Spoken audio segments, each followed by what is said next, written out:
professeur, bon après-midi, chers collègues.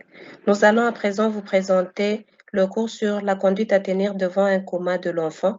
Ce cours a été préparé par Maud Douguet et moi-même, Dr. Roxil.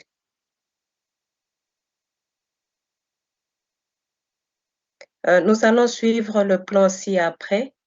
Au premier point, nous allons parler de l'introduction. Deuxième point, le diagnostic positif.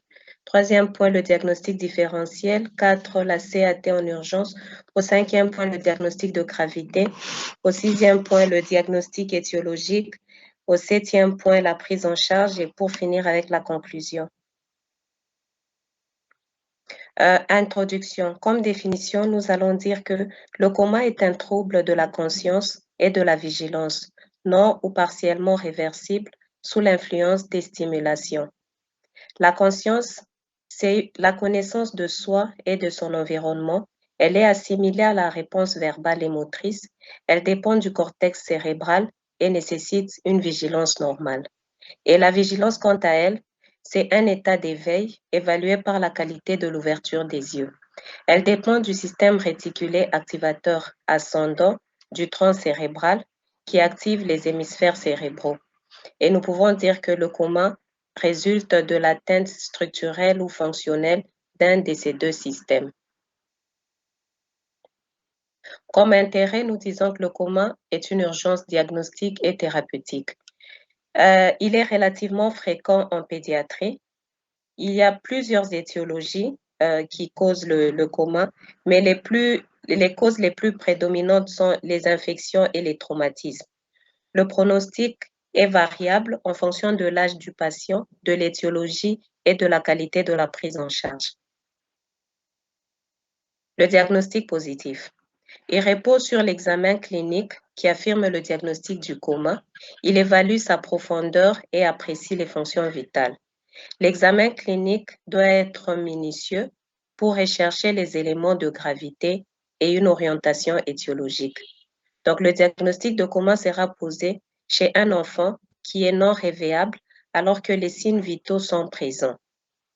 Il existe plusieurs scores qui permettent d'évaluer la conscience, parmi lesquels nous avons l'échelle de Glasgow pédiatrique, le score de Glasgow-Liège, le score de Blantyre, score de Force, score de Bicêtre, etc., que nous allons voir un peu plus en profondeur. Cynthia? Le score de Glasgow pédiatrique, il prend en compte 3 paramètres, parmi lesquels l'ouverture des yeux, la réponse verbale et la réponse motrice. Il est coté de 3 à 15 et les réponses sont évaluées en fonction de l'âge du patient. Donc, supérieur à 5 ans, de 2 à 5 ans, de 1 à 2 ans et inférieur à 1 an. À chaque âge correspond une réponse appropriée. Voici le tableau qui résume un peu les réponses auxquelles nous devons nous attendre.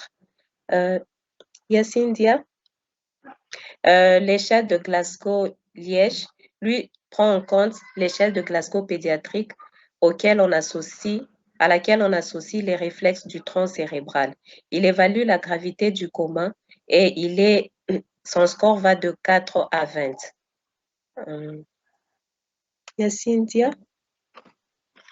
L'échelle de Bicêtre prend en compte l'éveil, la réponse motrice, l'état des pupilles et les réflexes du tronc cérébral. Il est coté de 0 à 20. Il est plus adapté aux patients de réanimation ou des patients qui présentent une hypertension intracrânienne, la seule stimulation étant l'aspiration trachéale. Malgré ses avantages, elle ne s'est pas imposée en pratique. Ce sont les paramètres de l'échelle de Bicêtre avec leur score, l'ouverture des yeux, les pupilles et la réponse motrice. Cynthia? Le score de Ford. Cet acronyme signifie Full pour F, Outline pour O, of Unresponsiveness. C'est une échelle qui tient en compte des réponses visuelles et motrices, des réflexes du tronc cérébral et de la respiration. Et chaque item est coté de 0 à 4. Le score total varie de 0, qui est la mort encéphalique, à 16. Elle permet de mieux diagnostiquer un locked-in syndrome. Elle introduit une notion de communication motrice chez des patients intubés qui sont incapables de parler. Elle intègre l'état de mal épileptique, de mauvais pronostic, l'examen du tronc cérébral ainsi que la notion de mort encéphalique. Elle semble représenter une réelle avancée dans l'évaluation des patients comateux, mais malheureusement, elle n'a pas été validée à ce jour en pédiatrie. Voici les paramètres du score de Ford avec leurs réponses. Donc, la réponse oculaire, la réponse motrice, les réflexes du tronc ainsi que la respiration. Cynthia? Le score de Blantyre, c'est un score qui est très utilisé en pédiatrie. Elle prend en compte les mêmes paramètres que ceux du score de Glasgow pédiatrique, mais les réponses attendues sont un peu différentes. Donc, pour les mouvements des yeux, on a des yeux qui sont dirigés ou qui suivent le visage de la mère, côté A1. Quand ils sont non dirigés, c'est côté A0. La réponse verbale, quand elle est appropriée, elle est côté A2. Inappropriée ou gémissement côté A1. Et quand il n'y a pas de réponse, on donne 0. La réponse motrice, lorsqu'elle localise le stimulus douloureux, elle est cotée à 2. Lorsqu'il y a retrait du membre à la douleur, elle est cotée à 1. Et lorsqu'il n'y a pas de réponse spécifique, lorsque la réponse est non spécifique ou elle est absente, elle est cotée à 0. Le score de Blantyre varie de 0 à 5. Non, c'est bon. Diagnostic différentiel.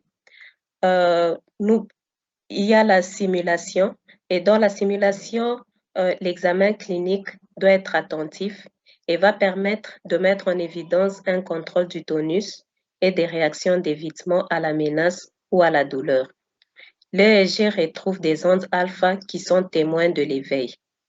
Concernant le mutisme akinétique, c'est une apathie profonde dans laquelle la perception consciente est préservée, mais les mouvements volontaires sont réduits et sont extrêmement lents, en l'absence même de paralysie.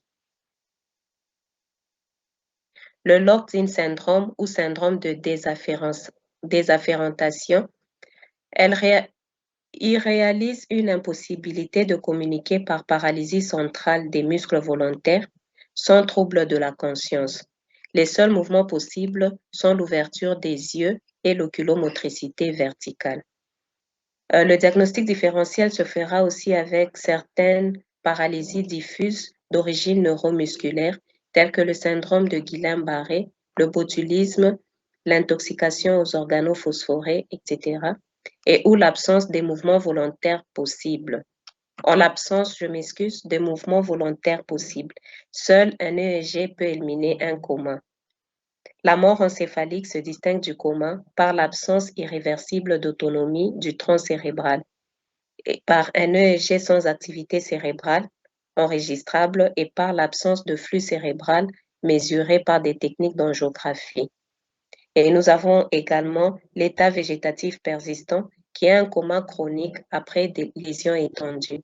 La conscience, elle est abolie, l'ouverture des yeux est là mais sans orientation.